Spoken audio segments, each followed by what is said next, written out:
to this press conference, the last of press conference this afternoon. This afternoon, as you know, it's been presented in the official section of the film festival, Saint Sebastian, Le Capital, the French production. To present it, we've got the presence here at this press conference of its director, Mr. Costa Gavras, and also the actor, the protagonist, shall we say, Gad Elmaleh, the author of the novel, Stéphanos Mond, and the producer of the film, Michel Ray Gavras.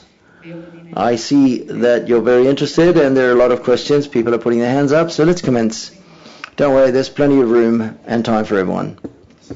Hi, good afternoon. First of all, congratulations for the film, because it's a masterwork, and I respect all the other films, but it should win the Golden Shell. Could you please go further in depth as regards to the play, the game that goes on? There's a classic confrontation between winners and losers, and it seems that the only solution is an explosion at the end. Thank you. Yes. Or we could say that the winners, plus there's a lot of winners, well, the losers are much less, or that's the majority of the people. Let's say that there are more losers, and that's the whole idea, the essential idea of our society, unfortunately, is that say the winners win and more, and the losers lose more and more as time goes away. We know this quite well, and that's happening in many countries throughout Europe. Next question, please.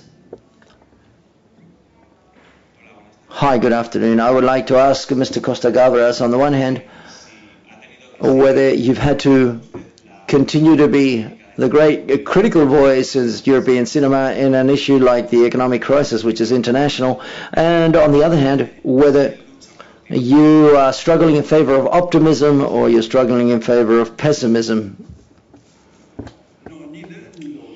Neither one nor the other, neither in favor of pessimism and neither in favor of cynicism. Oh, no, sorry, optimism, that was the word. Sorry, I'm optimistic as a person. I'm optimistic because I believe that the particularity of mankind is that every time there's a difficulty or a drama, we have to provide solutions in order to come out of that solution and in order to improve one's own situation or that situation. I've told this story because what interests me are stories, and I would like to say that in life I've got the good fortune of making the films that I really want to make, because thanks to my wife, who has also participated in this film, and many others as a producer, to organize our family life is something that we can organize it, and that's why I can wait for 2 or 3 years and wait to make a film, but to make the film that I really feel like making, instead of making a film just to make a living and to feed ourselves, just to make money. Exactly. Next question.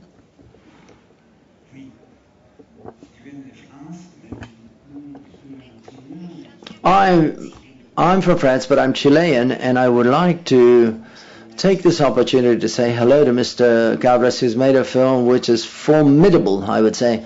And now I'm talking about L'État de Siège, A State of Siege, which is a film that I thank him very much for. And as regards to this film, I think it refers to ethics, or to how to tell stories, or to how to talk about ethics. And as regards people that launch themselves into these turbid businesses, and why not talk, and especially in France, we've had the case of Bernard Arnault, who has gone to live in expatriate and to go into Belgium in order to not pay taxes. This closely evokes an issue which is very important, not only in France and also in Spain and the rest of the world, as well as in Latin America. And Gad Elmaleh, I'm very surprised. It's good to see you again playing this role, which is very difficult. Thank you.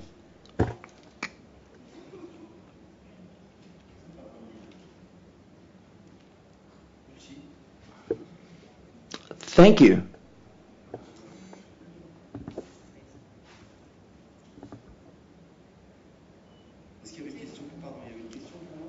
Was that a question for me? Did you want to address it as a question, or? Microphone, please. We can't translate without the microphone.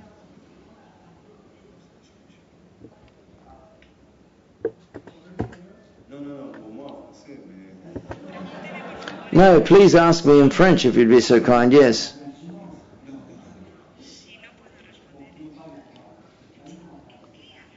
What do I speak, in Spanish or in French?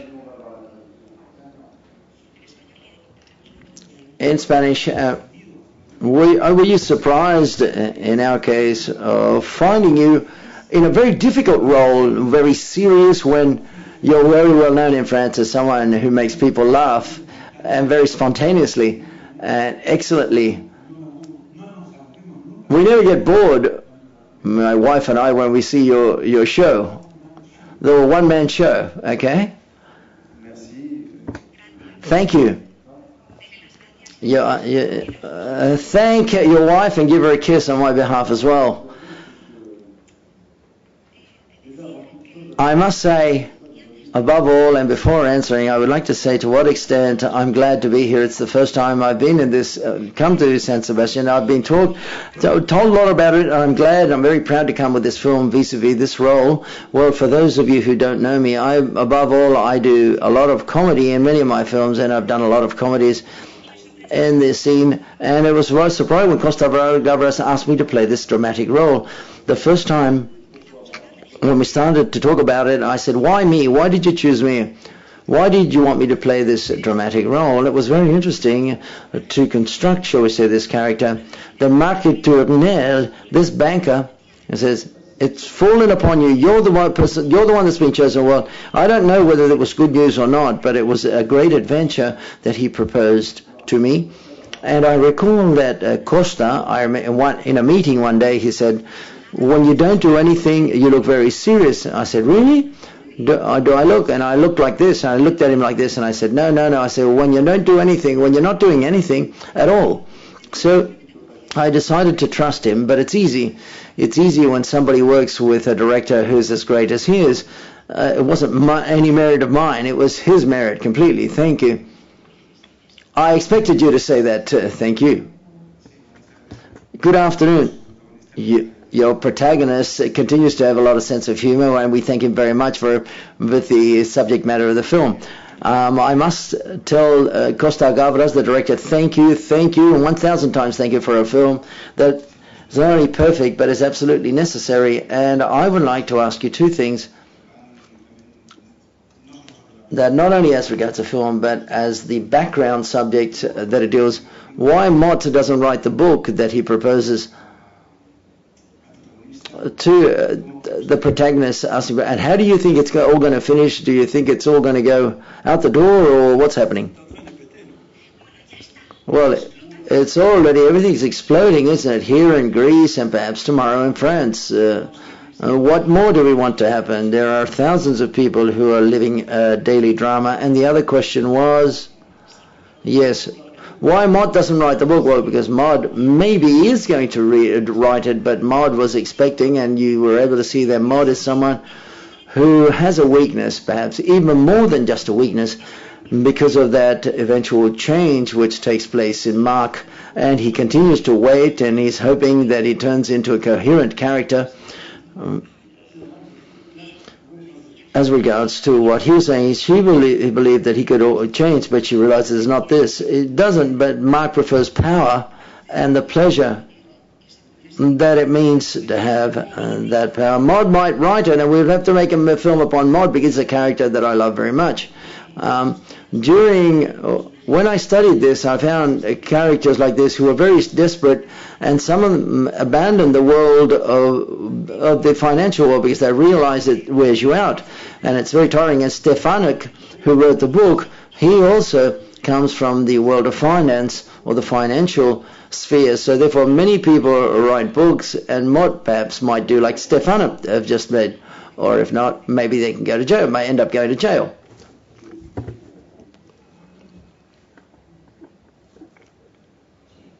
Yes, hi. The film is full of phrases and quotes, fantastic quotes, and I would like you to highlight. I like to highlight two. One says, the protagonist says it was something like, I only make the rich richer and the poor poorer. I'm a normal run-of-the-mill banker. What for Costa Barbara is an abnormal banker for Mr. Costa Gavras. And then another moment was a speech at a dinner in which he says the only thing that these type of people do is to triple fuck, shall we say, normal run-of-the-mill people. This has brought about a lot of applause in the film, in the cinema theatre. What do you think about these two dialogues or phrases? He's a normal banker, yes. He's a normal banker to the extent that he's a legitimate banker. That's what I mean. And that is to say, he does things that according to the law are legal. And that is to say, there's nothing that he does which is against the law. He does his job day to day in a very regular and normal manner. And that's what's serious. Why does he do his job in a normal way? Well, it's due to the fact that our government has not managed to set the rules of the game, because the banks are necessary, obviously, in society. Money is necessary as well. It's something that man has invented in order to make life easier. If we need money to buy a house, well, we go to the bank, don't we? So, but there is a kind of degeneration almost. It degenerates. Money works to produce more money, not to produce things, but to produce even more money with that money. That's not the way it should be in reality, as it should be. So therefore, they end up believing that everything is normal because there are no laws that control them. And it's true that you can't pass any laws because the bank lobbies are so powerful, those lobbies. But there's also another reason. There's that the European banks could, or at least the European banks could set forth the rules, but the American banks have no rules. And if the European banks did set up those rules, they would become weaker to a certain extent, and they would run the risk of us to be devoured by the American banks. That is to say, one day we would have to make rules for the entire world, for all of the different banks, and there we would have a certain balance. We would achieve a certain balance. That would be good, but this is a reflection that I've made after thinking about it quite in depth. I think that the audience applauds when he explains that finally the client has been triple fucked, and that because to a certain extent it does represent civil society. Because what do we have to do? Civil society has to mobilize itself, has to get together and do something. But until civil society doesn't mobilize itself, it doesn't get on the move, we'll still fold our arms or wait for everything to explode. So therefore we need organizations and parties and movements so that they can get together to oblige and make the governments to force the banks to regulate the situation and set regulations for them. Two meanings. The one it's honor and the other one it's price. Do you think that your main character combines those two things? Michel, working with Costa Gavras so many years and also being his wife, do you think that he is better as your husband or as the director that you hire? As a grandfather. As a grandfather. All right. And God, we know that we don't need those Robin Hoods anymore. Why they still exist? Thank you so much.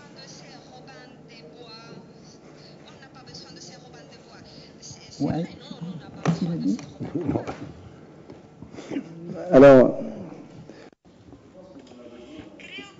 I think that unfortunately, yes, we do need them. We don't need this type of Robin Hoods. We don't need these types of the bank deviating things. But as Costa says, we continue to need banks, and we continue to need those men who run those banks and control them. Well, what interests me is to know how those men, how they can fall into a system like this, and how all the machinery starts up, which is much stronger than talking to bankers. I realized that they didn't have any conscience or a notion of money. They don't like money. Money is something which is so virtual that what excites them is their position, the figures, and also, and that's why it's something which is so quick and it goes on so quick and everything exponential. But we continue to need banks. We need bankers as well.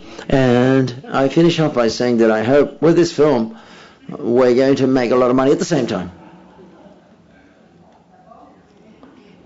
Well, first of all, we've got to recover the money that we've invested, and we put a lot of money into this film, by the way. I must say that in France, it's been very difficult to finance the film. That is to say, there's not been any French distributor who has wanted to risk investing in the film. Nobody, whereas in Spain, such has been the case. And that's true. It's true. The Spaniards have bought the film, and it's true that the film was already finished, and they were able to see some images of it. But I would like to say something. And the issue of the Robin Hood, well, in our society we've got a lot of idea. We live with Robin Hood, that is, say, the hero that gives to the poor and steals from the rich to provide and gives it to the poor. But I don't believe that's the solution. I think society has to organize itself. Let's not wait for a man to help the poor people in the world. No, not at all. I think that we have to eliminate that myth, that Robin Hood myth that exists, someone who steals from the rich to give to the poor. Yes. Over here on your right. I remember when I interviewed you one time, you were saying that you didn't like being told that you were a political director, and if you had to be defined in some genre, you said, I'm a thriller, a director of thriller films. I said, this is movies like a thriller, which is a genre that you manage. You've done from the beginning of your first film. Do you see it as such that this film is a thriller? And also, or because of you being labeled as a thriller director or not? I would like to say, I would say it in other words. I would say that the political filmmaker that I'm labeled, I don't think it makes sense. I think all films are political in one way or in a certain way, because the content matter of the cinema film that is aimed at the audience, to thousands of people, if it has a stupid content matter, well, obviously it will make people be more imbecile or stupid. So all films are political, and mine are as well. I don't wake up in the morning and say, I want to be a political filmmaker. No, all of a sudden I got up and says, I feel like telling stories with images. And I said, I want to tell it with images that are related to our world and our society. I don't condemn films that simply want to be pure entertainment or fun. No, I don't condemn that, but that was my position. As regards the thriller, well, no, I wouldn't use the word thriller. I would use a suspense film is what I would say it is, because suspense, yes, because the film is suspended to see what happens later, but a thriller is something which is very American. No, I don't want people to shiver and shake in the film. I want to make my films in such a way that there's a certain expectation, waiting to see what's going to happen next. And this is something that I believe in, and this is something that I've learned from Greek tragedy, which started 2,500 years ago. They invented suspense, and in Greek tragedy, what's going to happen now? Iphigenia, Oedipus, for example, and so therefore, and since then we've used it constantly in all of the most important works in cinema. Well, political films, well, I come from a generation that I saw Esther Williams films when I was a teenager, and I dreamt of the American way of life, the American house with the washing machine, a little garden, that type of way of life. But they weren't political films. What has brought about the American way of life to the houses is non-political films. When de Gaulle, after 1946, created the National Center for Cinema in France, it was precisely to counteract that idea. And we didn't talk about political cinema, but he said it was necessary to have national cinema. There's a very important Brazilian producer who says, with a beautiful expression, when we see each other and look at each other, look into the mirror, we've got to see ourselves. Therefore, not only do we have to go and see American films, so therefore Costa makes political films. Why? Because we classify political films as films that have a plot which talks about society, that addresses society, but practically all of the films he makes are political. All films have an ideology. The The worst policies are those that don't believe the worst political ones are the ones that don't believe they're political. They're the worst. Congratulate Mr. Galvez for this extraordinary film, and the same to the humoristic chairman of the film. But amongst the many problems addressed in the film, I would like to know your personal opinion. Is ethics compatible with the wealth of the bankers and the banks?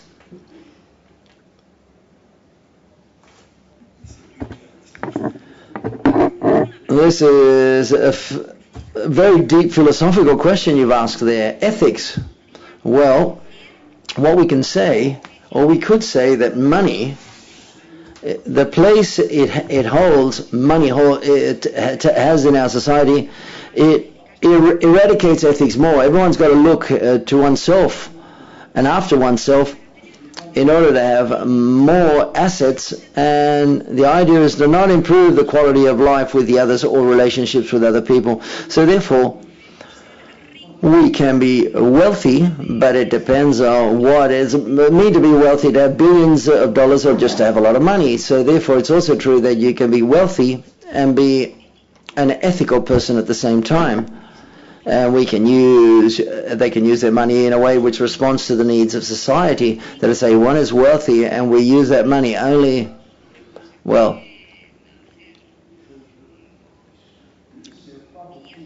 you can go on a trip somewhere which is not useful for the life of anyone else.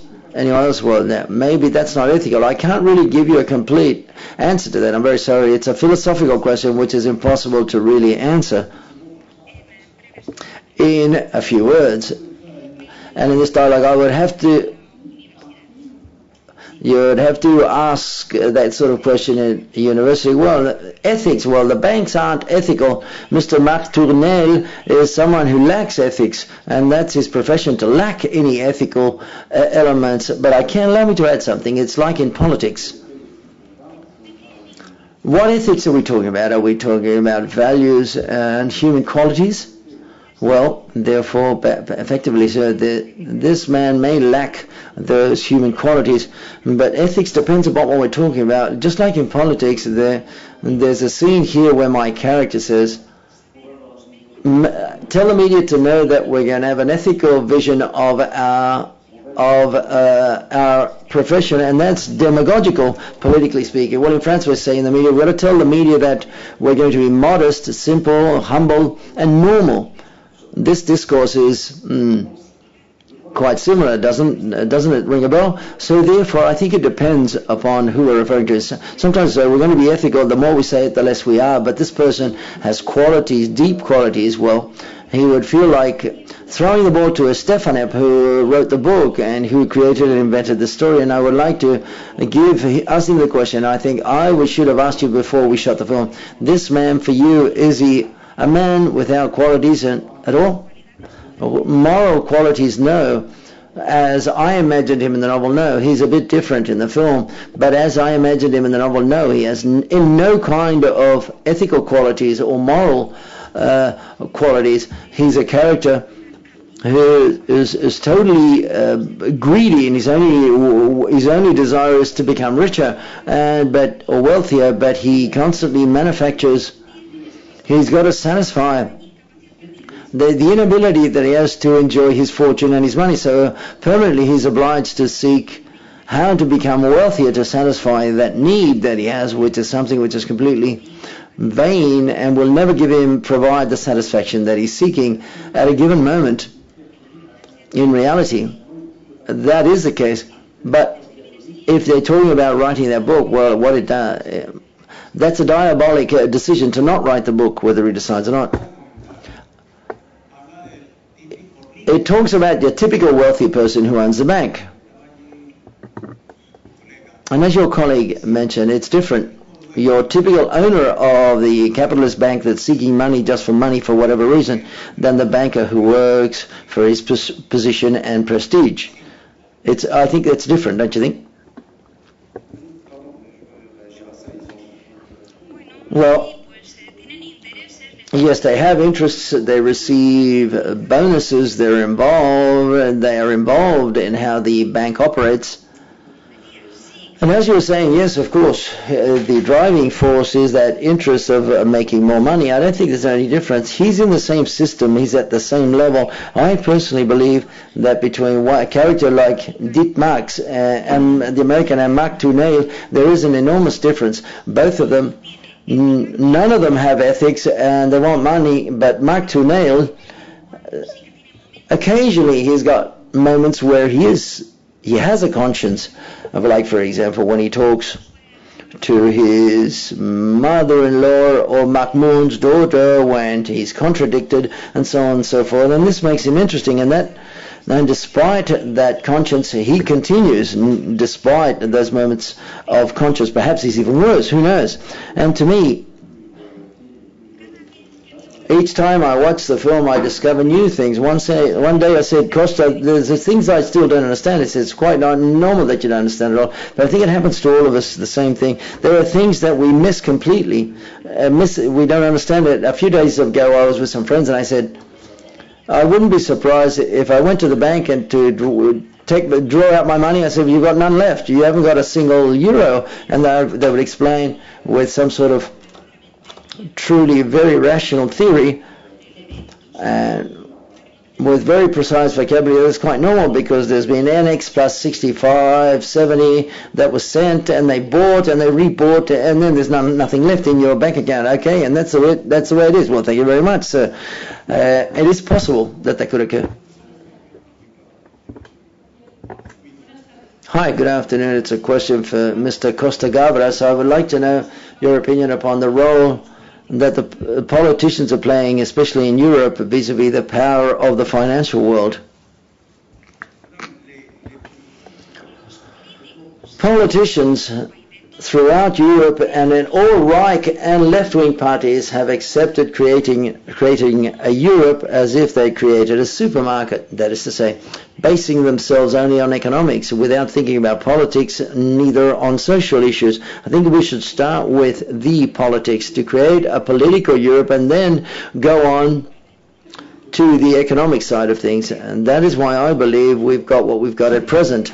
And quite obviously, the economy has played its role. That is to say, it has lost the plot completely, and that's why we're going through this situation in Greece, Italy, and in your country, and perhaps in France. Yesterday we announced there are 3 million unemployed in France, so therefore we have to correct this. I don't know how they're going to do this, but they have to do it, not us, because we can't. You and I, we don't have the necessary elements, and that's not our task. They now have to provide the solutions. And what's quite clear, and what is also true, is that many, many people are going to suffer, and for a long time. And they're going to have to live a life of poverty, and that is that we're in a very wealthy continent with enormous possibilities. I just simply would like to add something else. It's surprising to see how, as of 2008, when the downward turn economic crisis started, nothing has really been done. That is to say, there are projects at a European level, but we can't do anything without the English, who don't want to continue to control the banks, and we can't do anything without the Americans. And for me, that's the great letdown. That is to say, Barack Obama, during his first mandate, has not done anything in this sense. Let's hope he wins and he really ends up doing something in his second tenure, and so forth. The English will react, but as of 2008 in general, nothing has really happened. I have a question for Mr. Osmo, who came from the world of finance. In the film, there is a conflict, a cultural conflict, so to speak. As the lady said, there's an American way of life and there's an American way of business. That is, everything confronts and collides with the French and the American culture. They collide in the world of bankings and the upper echelons of economics. Is it really like that, or don't you believe that all of this is just an excuse? An excuse that quite often we reflect in Europe in order to say that practically there's no solution and there are no alternatives. I'm not too sure whether you understand what I want to say. what I'm saying, well, in France, it's true that it's a bit different, and in Germany, it's also, there's still a family-type capitalism or elite capitalism, which is lesser linked to speculation than in certain Anglo-Saxon worlds. But the moment when we manufacture an economic sector, whatever it is, or it may be, that has the possibility of making so much money, and it's not pejorative, in speculation, why deprive yourselves of speculation? The French banks, like the Spanish banks and the Italian banks, who don't have that tradition, these banks in turn have installed speculation systems. I don't know how to say it any other way, in any other way, that is, you can make money when the currency drops in price or it goes up, and that's quite spectacular. It's great to make money.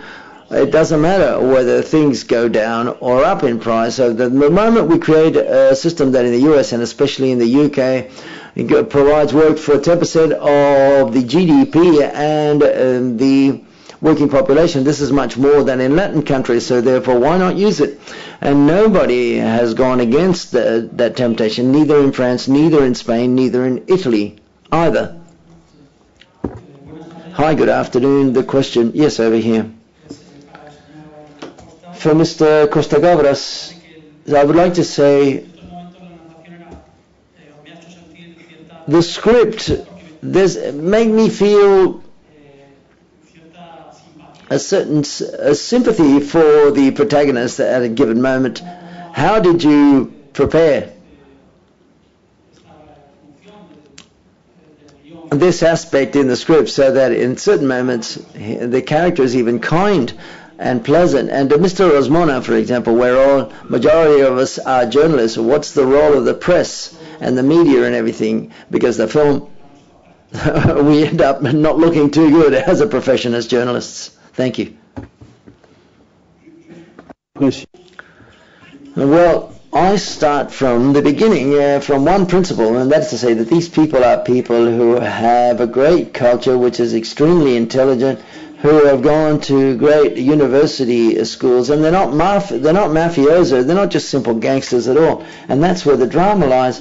I have wanted to demonstrate how, as well, at given moments, the character is human and humane, and I think he's even worse because these characters who know the situation quite well and being able to be humane when they have to make a negative decision, they don't even question it, and they do make that decision, and that's why I wanted to deal with him that way, and insisting upon his humane side of things, quote unquote, so to speak.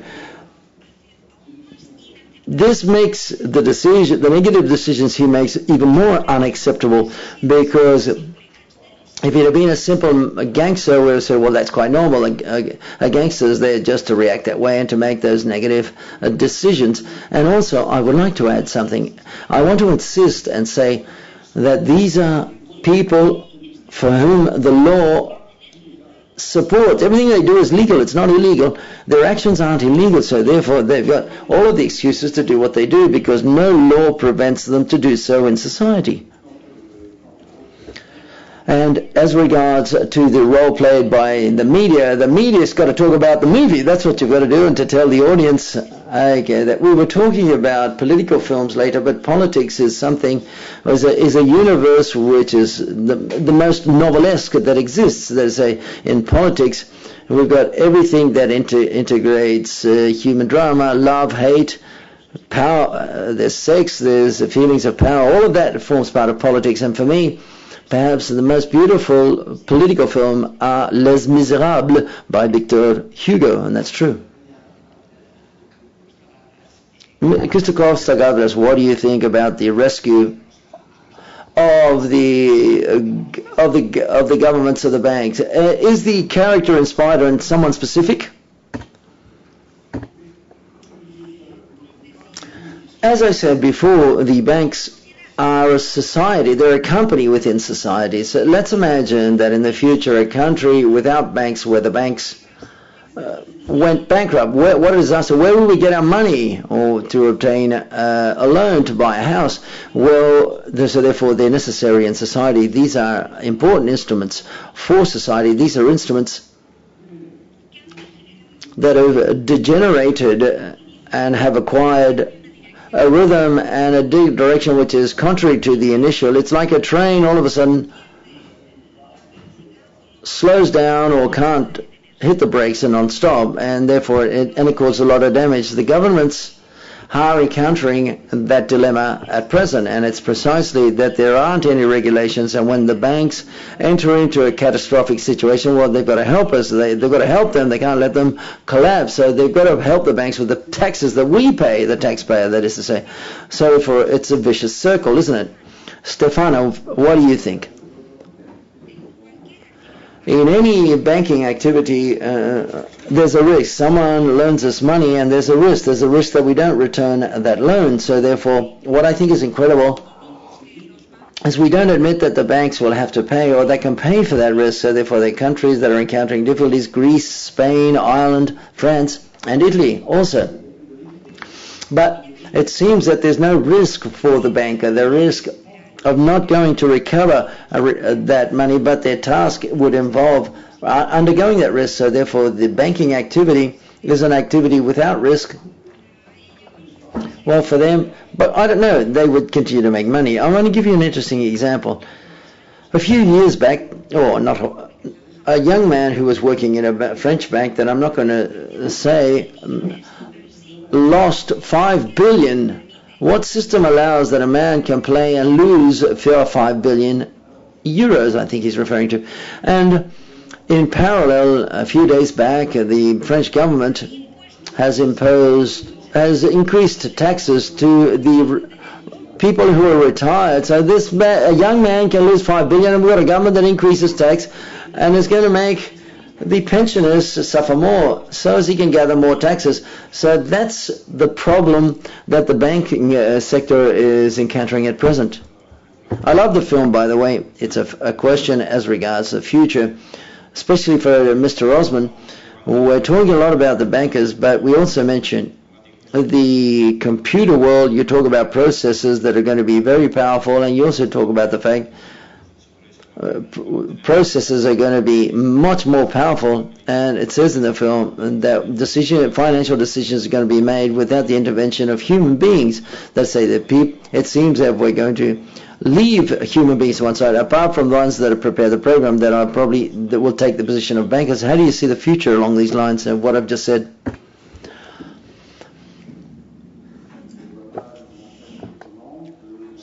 I don't know. Perhaps we should prohibit or ban transactions that are possible by only using computer systems when we can make an enormous amount of money playing and speculating simply for a couple of seconds with a transaction. The moment when you give the order and the moment you receive it, you can make an enormous amount of money, only thanks to that mechanism and device which is completely computerized, that it's not controlled by anyone. If we don't ban these types of transactions, well, I can't see how the system can be regulated at the end of the day. It's delirious, it's so crazy, this situation that we're living in. If that's the case, there are very complex algorithms that allow us to make money in a second or less than a second simply by just playing around, and that's it. So therefore, unless we regulate all of this is going to continue to happen. Unless we ban this, it's going to continue. And it is true also, and in order to complete, shall we say, the answer that he's just given to what Stefan just said, it is true that here we play with our computers to make money. We use 5,000 euros, let's say, but with 5,000 euros you can't make much money. The difference is going to be 0.01%. So therefore we only make 5 euros or whatever, whereas the banks invest 100 million, and so therefore in a couple of seconds they make millions, 5 million. So that's the difference, and that's what's becoming much more and more general. What I've been told is there's 10% of the transactions that are carried out in this manner, and this can be seen in the film. In the future, this could achieve 30 or 40% of the transactions will be carried out that way. When we invented an economic sector like the banking sector that manages to make a lot of money when the prices drop or go down, it's completely absurd. But we can make a lot of money by speculating as regards to a currency drops in comparison to other. When the system tries that possibility, everything turns into a situation is as crazy as this one. They said it doesn't matter whether the prices go down. There will be people who may be interested for the prices to go up, but some are interested in it dropping. But we can't speculate on the upward and downward price of a currency. If you can do that, anything is possible. The question for in this film festival, there's a new comedy. This question is for Gad Elmaleh. What do you think about the new French comedy that so many awards and so much success is being achieved? What do you like, and what do you think it's what's the secret behind this French comedy that's working so well nowadays? Well, Costa said something very funny, and that is that there's a secret to making a good film, but I don't know it yet, but I haven't found it out. The secret, I don't think that the secret exists. I think in French comedies, what has happened is in the latest, I'm talking about Untouchable, which has been very successful here in Spain. It's a film which addresses an issue, a very human issue, very moving and very exciting in a period of time where people need to find or to find and new things again. We have to go. I think the subject matter is quite pertinent because we describe a period in where there were under impressions that we're not only in a financial crisis but a crisis of values as a whole. And as regards solidarity and fraternity values, there's a crisis in these values accompanying the financial crisis. And I believe that films that address it in a very sincere way, an honest way, in the same way, and as Costa said before, if I don't wake up, I'm going to make a political film, but at a given moment I want to talk about the banking system. Well, these films, I believe, do make it all the way to the audience. It really moves the audience. This can be applicable to the films I'm talking about. And the rest of the French comedy, what's the secret? Well, we've got great comedians and actors in France. Any further questions? Yes, there's something else, and that's in France we make a lot of films, and just like for literature, we've got an extraordinary capacity for young people to make a first and second film, and that's the great richness that we have, because if we limit the amount of films that are made, we will limit also the possibility of making quality films. Because that's the way, if we make 10 films a year, well, there may be one or two good ones, but if we do 100 or 200, there will be more probabilities of being 10 or 20 or even 30 good films. But the French system is something that favors this. Any further questions?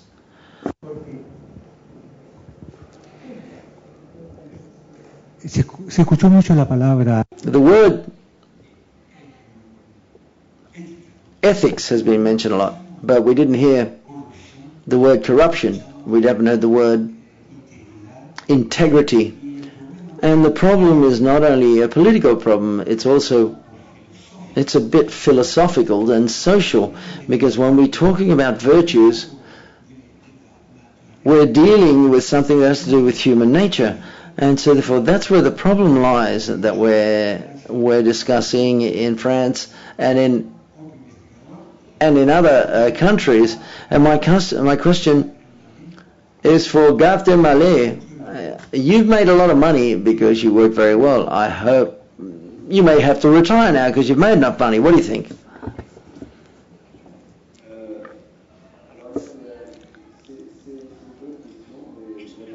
It's a good question, but I don't think there's any link between making money and to stop making films, because precisely in this world, making money, contrary to the bankers, has been a consequence to make money. It's never been my starting point. It has been very good luck. I've had the good luck that everything has worked very well for me, and I'm not going to start to tell you, no, I don't care about that. No, that's true. I like to say I'm not a nouveau riche. I'm a former poor person. I come from I'm not going to retire because I've made a lot of money. No, all the contrary. I will continue to participate in France to try And as I said, to participate in Solidarity in France, we participate more and more. We're going to be doing it even more and more. I have no problems with that participation. I just simply feel like the participation to be well managed and to be well done the right way. No, but I'm not going to retire, no. Oh, was that a joke? Yes, of course it was a joke. No, well, not. No, I'm very sorry. Not even as a joke. If I retired after this film, I could retire very, very calmly after having made this film, yes.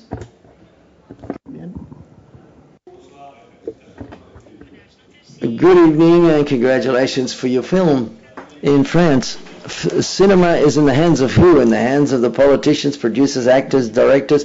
In the hands of who is cinema? In the hands of no one? Of us?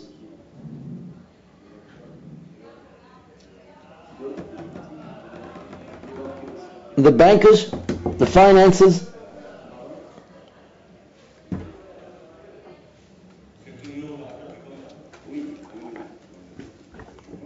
Enfin, après, c'est notre productrice qui va mieux en parler que moi. C'est quoi la question? Je sais pas s'il y avait une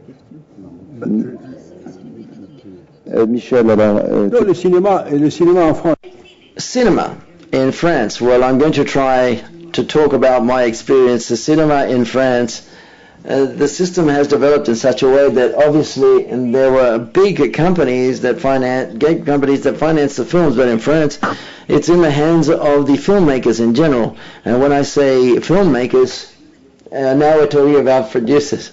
In a certain sense, there's a great cooperative thanks to the aid provided by the state and the different systems that have been developed for the last 50 years. So therefore it belongs a bit to all of us, and we've got an enormous amount of freedom. It's not the state aid cost, it's the money of cinema which returns back to the cinema. It's not state money, no.